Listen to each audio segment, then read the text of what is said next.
know that my Republican colleagues have a weird fetish with dictators or wannabe dictators. So it should not come as a surprise that they're here attacking global democracy programs. For 6 decades, USAID has been vital in reducing global poverty and hunger, helping to resolve health threats like the Ebola outbreak, which reached Dallas, where I represent, in 2014, and countering regional threats from Russia and China. Not only is pro-Putin President Trump threatening economic warfare against our closest allies and partners, he's blaming Ukraine for Russia's invasion, threatening military force against Greenland, and starting tariff wars with Canada and Mexico. He's also defying a court order to release billions of dollars in U.S. foreign aid. This committee should be providing oversight of the executive branch's illegal impoundment of federal funds. But we're here today so that the chairwoman can peddle new conspiracy theories about U.S. foreign aid. The dismantling of USAID is just another part of the Republicans' chaotic foreign policy and pro-dictator agenda. Here is Jasmine Crockett calling out the right, and Trump specifically, for promoting conspiracy theories and the Republican Party's overall pro-dictator agenda. And that, of course, has been Trump's calling card for a long time. He lost the 2020 election, but he can't admit it. He tried to make Hillary's emails into a much larger issue than they actually were. He blamed the deep state for all of his problems. And on that point specifically, Trump has positioned himself politically as somebody who is going to expose the deep state, take on the power centers in Washington, and fight for the little guy. But now, and this is enjoyable, that narrative is coming back to bite him in the butt. And what brought you guys to SAS? Well, we want to put America first. Like, we're here for the Republican movement, right? But we aren't really seeing it with this administration. I mean, when are we going to get what we voted for? Yeah, we're getting lied to. The pedophiles aren't being rounded up. The people aren't getting deported.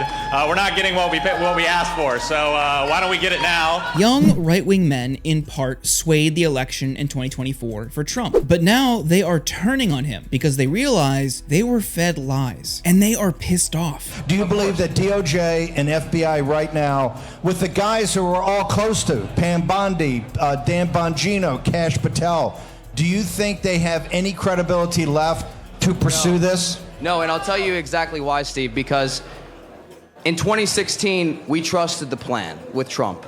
But now Trump has become the deep state. The exact thing we voted him in. Why do you say he's become the deep state? What is more deep state than covering up for pedophiles? Why would you go to that island? Why? Tell me, why would you go to that island? Why would you go on the plane?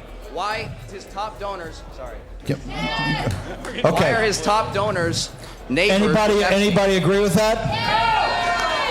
Are we going to lose part of the base if we don't, Burkhorn, are we going to lose part of the base if we don't pursue this?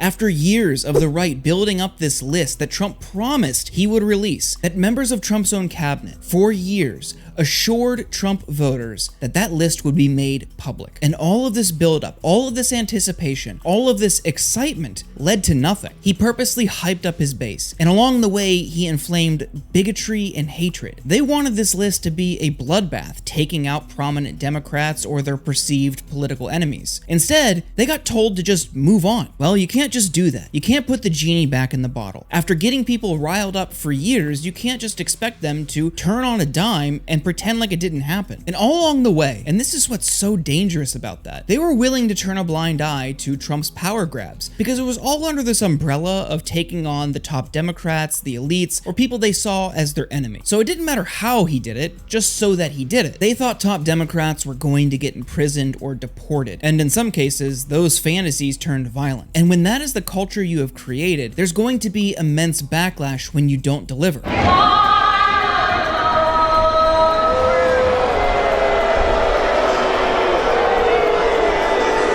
And it's not just his voters who are unhappy with him, so is the general public, but also the right-wing media ecosystem that propped him up for years. They're now turning on him. How big of a blowback is there right now in MAGA world specifically? It's pretty big, I have to be honest. It's just a red line that it crosses for many people. Jeffrey Epstein is literally the most well-known convicted pedophile in modern-day history. This is something that's been talked about by many people serving in the administration, myself, and many others on the right and the left, of there needing to be transparency of the rich and powerful elites that were in his circle while he was just one of the worst serial abusers of young women. Epstein is a key that picks the lock on so many things. I will not rest until we go full Jan 6 committee on the Jeffrey Epstein files. I don't think they're telling us the truth about Epstein. Who would you guys prefer, Bongino or Bonnie? Okay, 7,000 to 0. They want Dan. Right now, Trump is in a quagmire. He can't acknowledge that he didn't fulfill his promise. He has to turn it into something else, and this has been so enjoyable. He took to Truth Social to praise Pam Bondi and say she's doing a great job, to placate this brewing concern around her as Attorney General. But more than that, they're trying to spin the Epstein files and all of the hype for its release into a Democratic hoax. He claimed that Obama and Biden and other top Democratic figures fabricated this list. So if that's what you really want people to believe, he's ultimately saying that members of his own administration, the entire right-wing media ecosystem, and millions of his own supporters fell for a Democratic hoax. Is that really the argument you are trying to make right now? Hey, sorry everyone, we're all stupid and the Democrats outsmarted us. Excellent, excellent job. But his frustration and his inability to talk his way out of this like he has with so many other scandals has led to him turning on his base for routinely bringing it up. He's reminding them on Truth Social of all of his accomplishments. No matter how much success we have had securing the border, deporting criminals, fixing the economy, energy dominance, a safer world where Iran will not have nuclear weapons, it's never enough for some people. Yeah, you ungrateful swine, why don't you just say thank you? And you see in that the disdain that he has for his own base. Of course, we saw with the passage of the big beautiful bill that they hate their base. They hate working people in this country, and they hate people who need help. They're perfectly willing to cut millions of people off of Medicaid and SNAP if it helps enrich their CEO friends. And now that this base of right-wing voters who wanted to see some sort of transparency in the Epstein case, now they're mad at them for expecting Trump to deliver. Do you think he really doesn't care if he gets these folks back? Former supporters? No, it's very abnormal to hear Donald Trump say he doesn't care about his base. In fact, his entire career politically has been him tending to his base, has been him stoking a lot of these conspiracies. And the people who he says have bought into this conspiracy are, in fact, people who he's appointed to high-ranking positions of power, right? Kash Patel, Dan Bongino, who are involved in handling this case as director and deputy director of the FBI. They are on camera. We've seen them with our own eyes, pushing the Epstein conspiracies prior to taking on positions of power in the Trump administration. So this is an interesting tack by Trump to say that Republicans who have bought into this are just doing the Democrats' bidding and that he doesn't want their support. And I'm sort of curious as to why he's doing this, because in the end, it's just keeping this story alive. It's giving it new oxygen. And I don't think it actually serves him all that well. There is a lot of oxygen to this story, Congressman, and we've been hearing from conservative influencers all week. They give us a pretty good idea of where that MAGA base is, right? Here's what two of the biggest, Joe Rogan and Candace Owens, said just yesterday. They got videotape, and all of a sudden they don't. You know, you have the director of the FBI on this show saying there's no if there was, nothing you're looking for is on those tapes. Like, what? Why did they say there was thousands of hours of tapes of people doing horrible? Why did they say that? Right. Didn't Pam Bondi say that? It seems like you think your base is stupid.